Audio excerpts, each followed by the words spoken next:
The AmFam BioClean team regularly encounters extreme filth, blood, and disturbing scenes. Viewer discretion advised. Look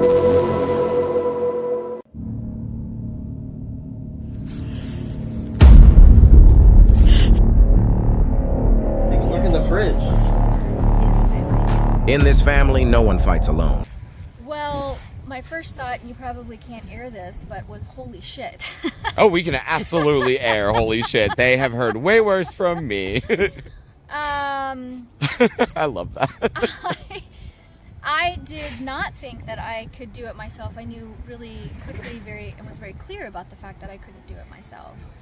The first time that I walked into the house was about 2 weeks ago, and I thought I was just coming to sign some or update some paperwork with my new last name.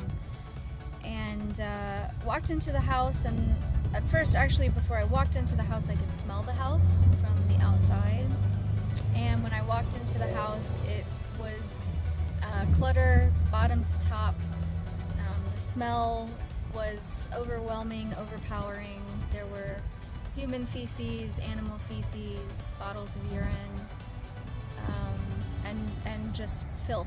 I mean, just absolute filth. And it was wrenching to me to know that there is a person that had been living in here who I loved, and that this was not something that happened overnight, as he said it had happened overnight. That wasn't true. This was the accumulation of years and years and years, and the level of self-neglect was astonishing to me, and it just broke my heart. Here we are cleaning out a level 5 hoard today. This room has already been started, but I will show you that there is unfortunately a dead rat on the ground that has been sitting there for quite some time. I will go through, as I said, this is the home of a PTSD war veteran. We will find lots of ammunition throughout the entire household. There are shelves upon shelves in each room. Bags of bullets. This is the master closet, and again, bullets and drawers, just random shotgun shells, more over here, dog tags, bullets. We've already taken over 50 guns out of the household and turned them over to authorities on behalf of the homeowner. It's a request. So we are looking through. Here's a toilet. The previous toilet was replaced with a new toilet in here, but we do have lots of stuff to still clean. Here are some soiled shorts that have been in here for who knows how long. Medication, prescription bottles. The dates I saw on those were 2016. So like I said, this room has already been mostly cleared out. There's still a lot left to do, but again, you couldn't walk in here previously. So I'll take you through downstairs. And here's the living room. Oh, wow. Okay, yeah. There's a dust Room, and there are some damage to the wall. And then some rat traps through the house. As you've seen earlier, there were some rats. This was unfortunately the home of a PTSD veteran with alcoholism as well. So the electricity's still on, so I will show the fridge later in a later video, but it's not as bad as we have seen previously. We'll go towards the main living area. Again, there's another hole in the wall just from things. And then here is the previous toilet to the downstairs bathroom, and that has been replaced as well. And then we have, again, a closet with lots of ammunition and bullets that have been taken out. So far, this is some of the bullets and ammunition from this room alone. And again, this is in addition to, I believe, like 35 or 40 guns and weapons that were already turned over. So lots of stuff to be found in here. Here's Josh. He is looking through again and getting some bullets in there. Tell us what you're finding right now. What's your... A lot of ammo, 22 ammo, 38 ammo, some weapons as you see, a lot of knives, and trash. Yep. Then again, here's the new toilet that was replaced in here, but it was not, none of this was functional. He was not taking showers or baths or using the plumbing in here, even though it was working. He did not have access to it. He was actually living in his car, and he was eating in his car, defecating in his car, using bottles to urinate in his car. He was defecating in bags. The story of the occupier was a PTSD war veteran, severe PTSD. Family believes he wasn't fully taking his medication. He was also an alcoholic, so if he was potentially mixing alcohol with his medication, whatever those mental hazards would be, he was obviously affected. So he believed that people were out to get him. So he was fully stocked with weaponry. He had his windows belted closed with actual belts, so people could not get inside. And then I'm going to take you back towards the rear of the home and show you just some other things. So these are not bottles of cranberry, these are urination bottles. So what he would do is he would urinate in these bottles. And as you can see, very close to the back door. However, he did not want to go outside. He felt that people were out to get him. So instead of coming outside to urinate, he would choose bottles. He's still alive. So he did not pass away. And then this is interesting too. He had a spiral staircase up to the room we were in earlier. So it's a nice little back door area. I'll go back through and show you the office and the garage. And again, this is day one. We're about halfway through cleaning of day one. So you will see a lot of stuff has been already cleared out. There's a rat trap right there. Let's go through to the office. While the electricity is on, he did not like a lot of lights on in the home. And again, he was not coming through here on a regular basis as well. So here's the office. Another urination bottle. So just, I guess he would pick and choose whichever room he was in. He would urinate in a bottle at that time. He would order cases and cases of alcohol at a time as well. And then again, here's just some paperwork in his office. They started clearing some of this out. And what we do is we do separate out any paperwork that the homeowner or their family who hired us might be interested in keeping. So we do keep, any pictures, anything that could be of value, we put that aside for the homeowner. So not everything is bagged and trashed unless it's trash or unless the homeowner gives us the approval to trash everything. However, when the hoarder is still alive, they like to go through a lot of things, but in this situation, the family called us. So the family is having us go through majority of the items, and they're also here as well. So they are going through the items and helping us with it. In addition to the rat droppings all over the place, we've torn up some books over here as well.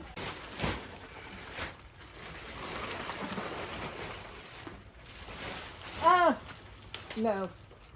Thought so. Be careful too, because the two of the ones you gave me were loaded. Oh yeah, they were all loaded. Yeah. All of them. I didn't check the other ones. I just checked the revolvers. I was telling them, I was like, those are the ones I feel more not. I bet you if you go through the couch cushions too. Oh, I thought that was a box of ammo. It wasn't. It was cookies. Cookies.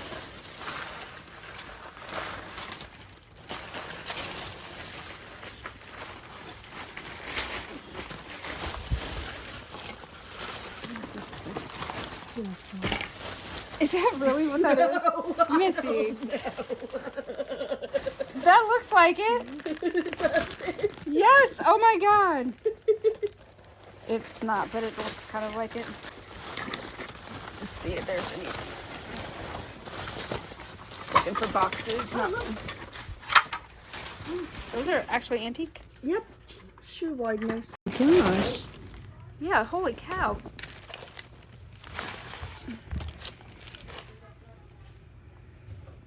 That is a knife. Can you open that up? See if you can open that up. Holy cow. Said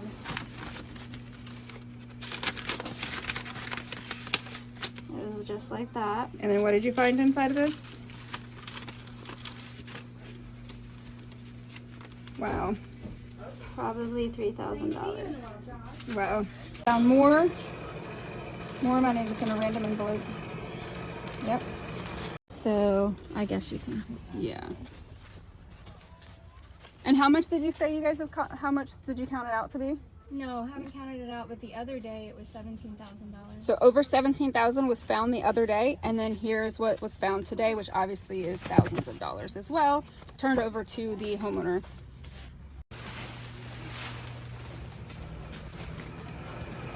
This is a little tin thing out here. Looks like a can. Open it up.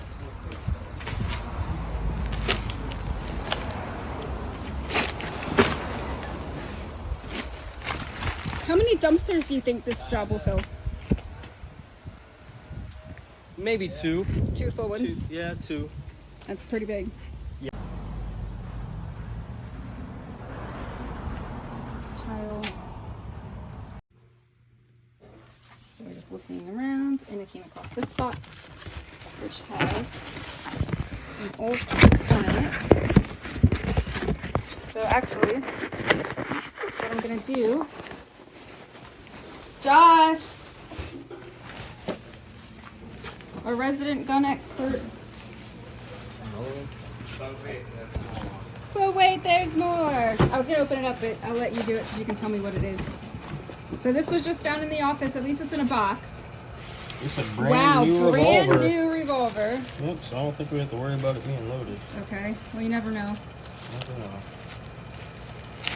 Show it to, wow, that's beautiful. Not loaded, but it was still in the wrapper, and it looks like it's pretty old.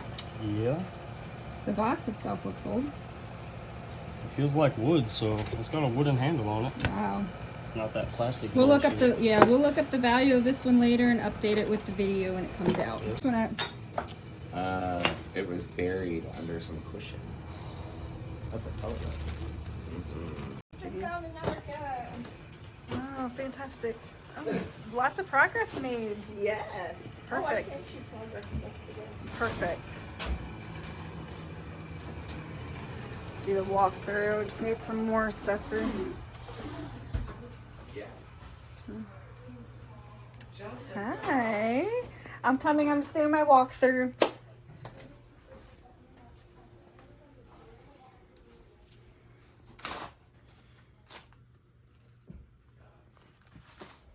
So you just looked up this gun, and what was the value of it?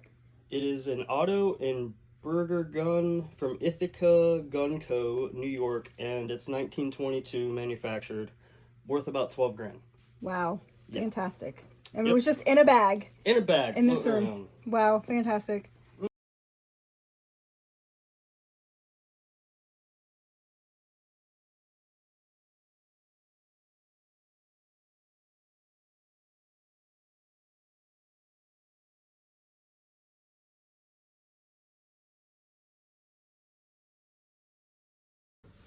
Beautiful.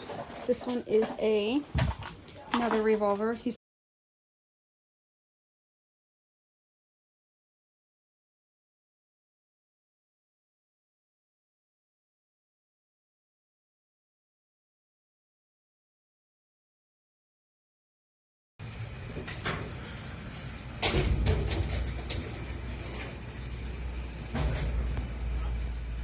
Oops, wrong way.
So scared I'm gonna hit my head on the stairs.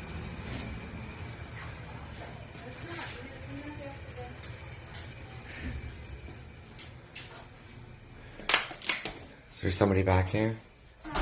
Oh, I was like, I hear noises. I think we opened the door yesterday. Spray yourself down? Yeah, for lice and stuff. Oh my god, is there lice in here? Oh yeah, did you not? I did not know that. Yeah, I would spray if you've got spray. Oh. Yeah. Well, I don't really have...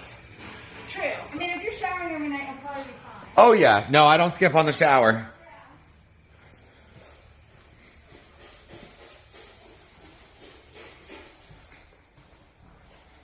What are you doing? Cleaning the bed. Oh, snap. What do you think this is? Poo? It's a Snickers bar. It's a bathtub. I'm gonna open all the windows for you, baby. Don't worry. Oh, you scared me. Jumping out like that in abandoned houses.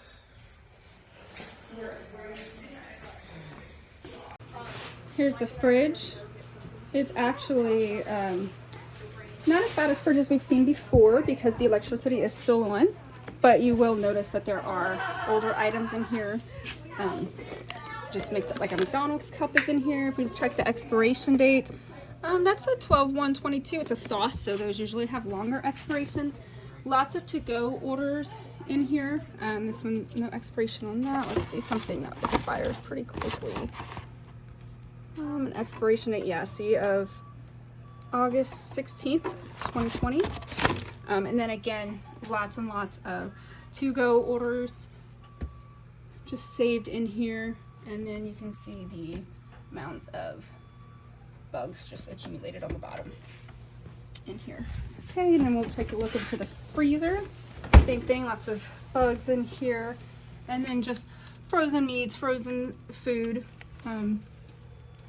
Like I said, a lot of it is expired, but it's not rancid due to the fact that the electricity is still on, so it's still frozen. This is the vehicle that the hoarder was actually living in since he could not access rooms of his house. It's already been mostly cleaned out, however, it was full of bags of feces as well as more bottles of urine and trash from his food that he was eating. It was also full of weapons. Now we're going to take a look at what is in this back storage shed area. It actually, while it looks like a storage shed, Sarah, the stepdaughter that we heard from earlier, this is where she lived during her high school and a few of her college years. It has a shower, full functioning. You can also see there's lots of just different randomly stacked items in here. We see a file cabinet. Maybe there's important stuff in there, just random trash mixed with important. So we do see some paperwork as well as some additional ammunition. And then we see some more papers. We'll go through those prior to throwing them out. And then again, just some more documents in there. We do see some military totes underneath some of the stuff that we'll get to. Here I just found a lot of this ammo.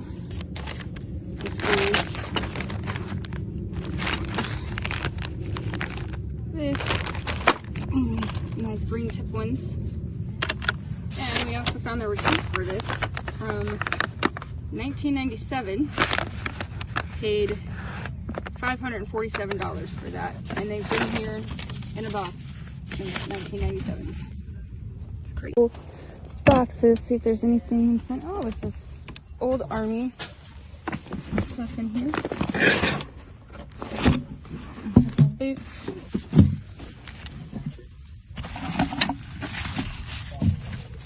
Yeah. There's another one. More stuff. Oh yeah. Very cool. Yep. That's very cool stuff for the family to keep. We got another one. Let's see what's in this trunk. Oh, nice. So it's probably going to have the papers and...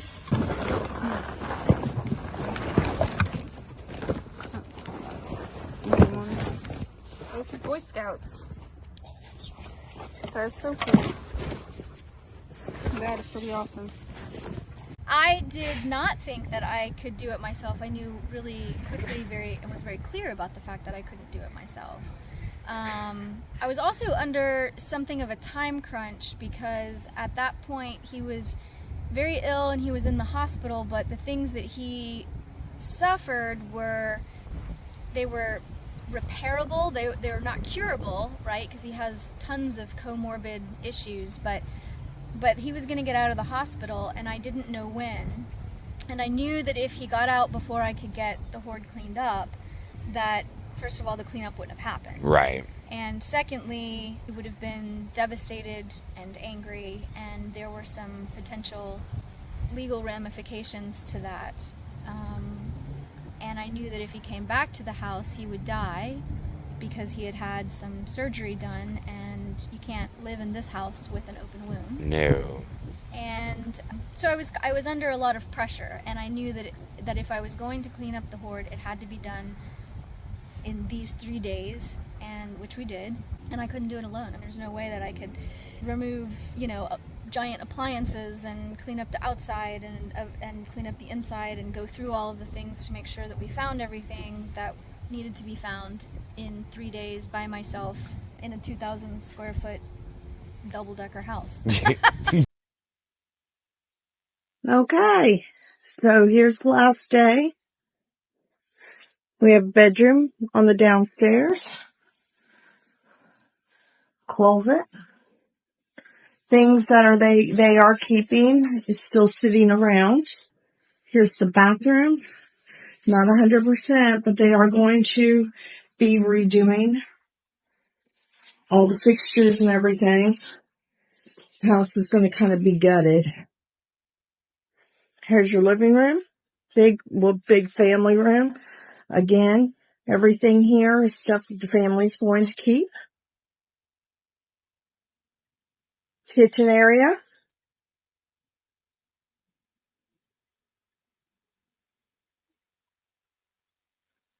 Refrigerator has been cleaned out. Wasn't pretty bad. Still kind of nasty, but wasn't bad. Down the hall. Here's a little shed.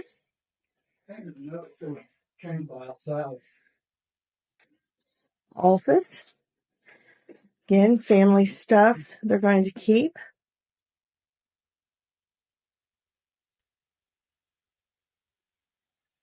But otherwise,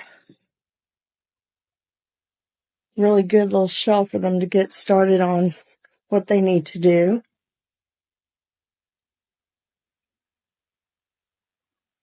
Formal area.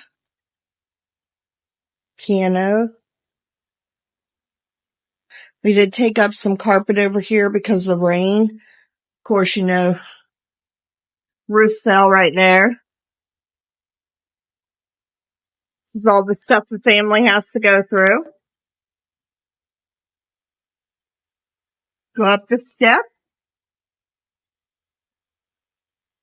They're doing a leaf blower out on the front. Lots of debris from oaks. Master.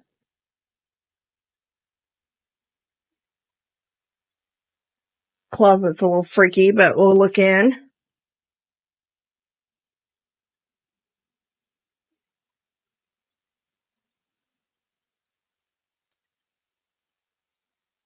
Bathroom's going to be redone.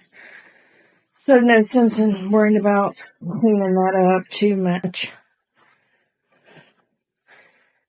Just a basic debris removal.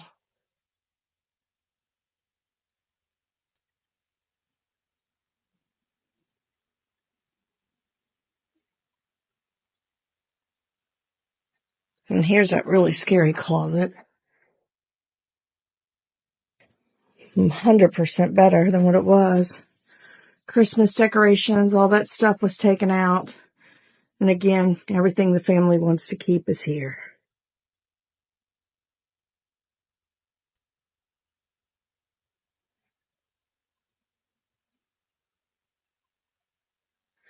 Not too bad for 3 days worth of work and 3.5 dumpsters.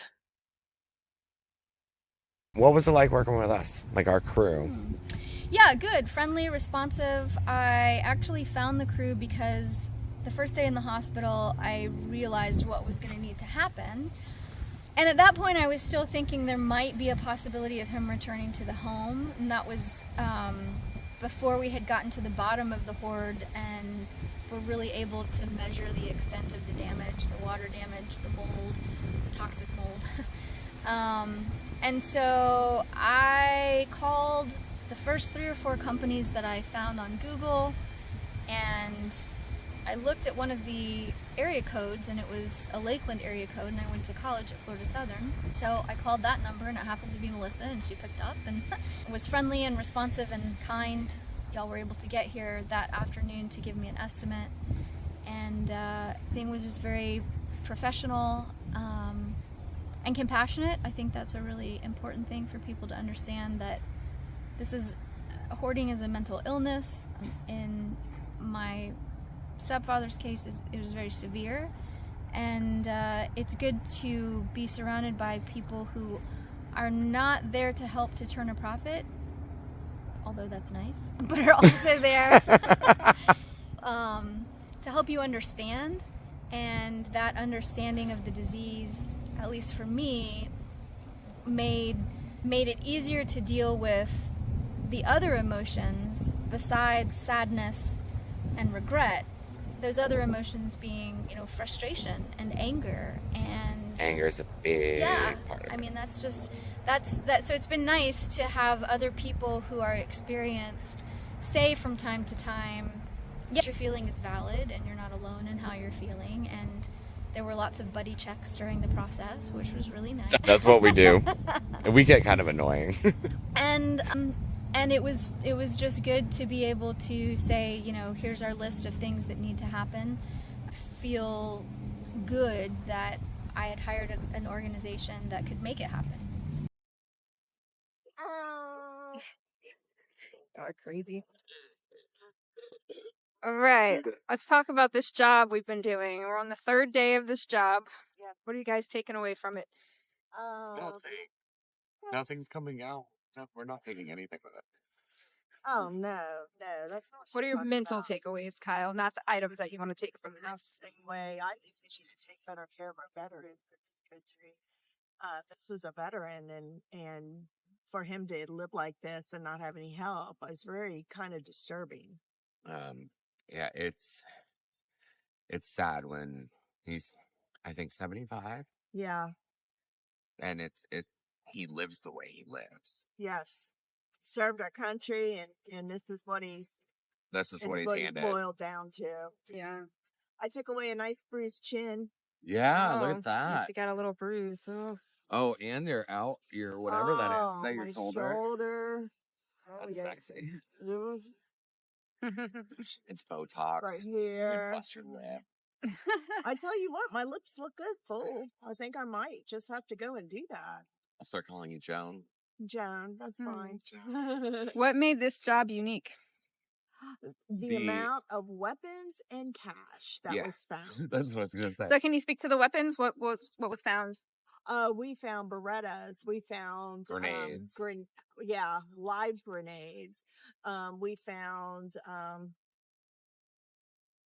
a hooker. They're hooker. What do you call them? Hooker pistols. Hooker pistols. I mean, little itty bitty 2-shotters.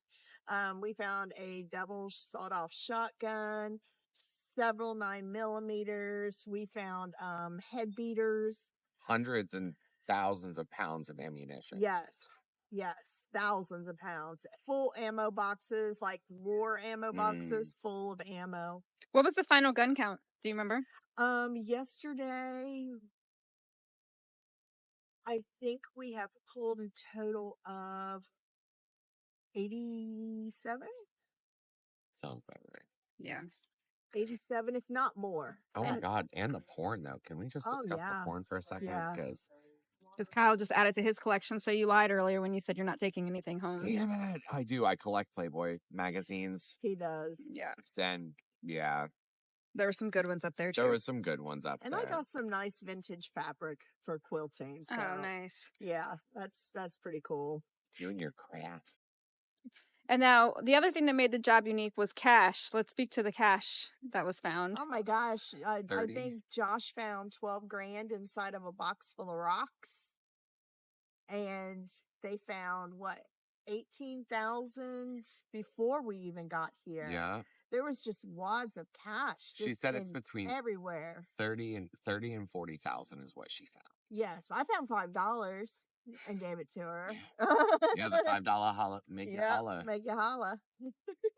Yeah, but and it's in the weirdest spots. It's not in a freezer or Down the back of a toilet. down the back of a toilet. I mean, they're in Envelopes, just Envelopes. mixed with other trash. envelopes, and but he knew where they were. Yes.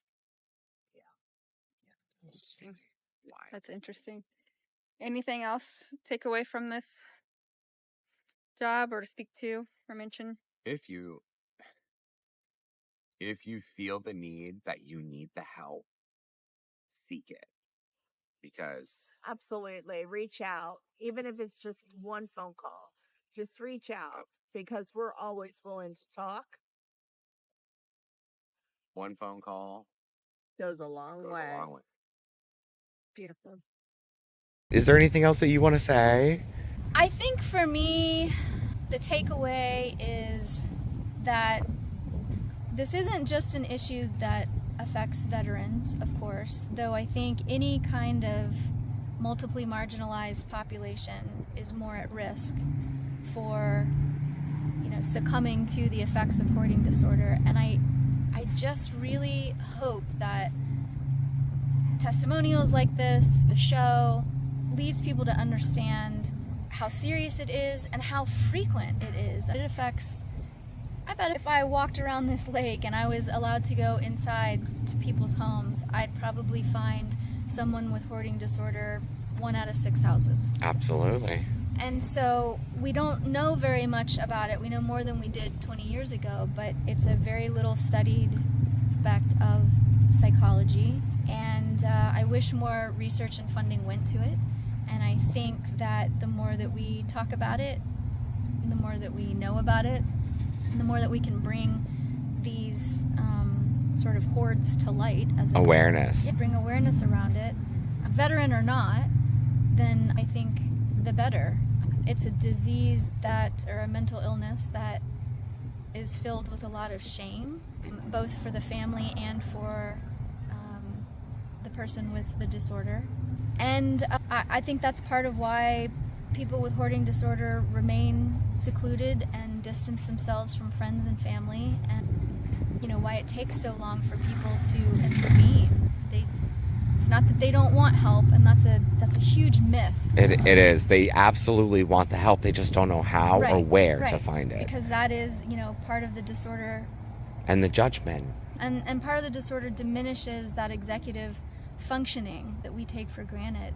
So it's very hard for them to make a decision. Should I throw this out? Should I keep it? Oh, I might need it one day. And we're talking about things that are a receipt from McDonald's from 20 years ago. It's tax purpose. Yeah, it's right. Or it's, but I was with you, my beloved daughter, on the day that we bought that hamburger after your soccer game. Yeah. There are different kinds of hoarders. My stepfather happened to be a trash hoarder, so a lot of the things that were in the hoard were not even valuable or memorable or connected in any way to a loved one. We just found a whole salmon from We did. 5 years ago. We 7 did find a years ago. whole ass salmon. We thought it was a platter. Opened the box and says, I think that's a whole fish. It was a whole fish. So, yes, that's all I can say is that I hope that there's more awareness around it, more funding for research, and good luck to anybody else who's struggling with this, and the family members who are loving their people back to health as best they can. Thank you. Yeah.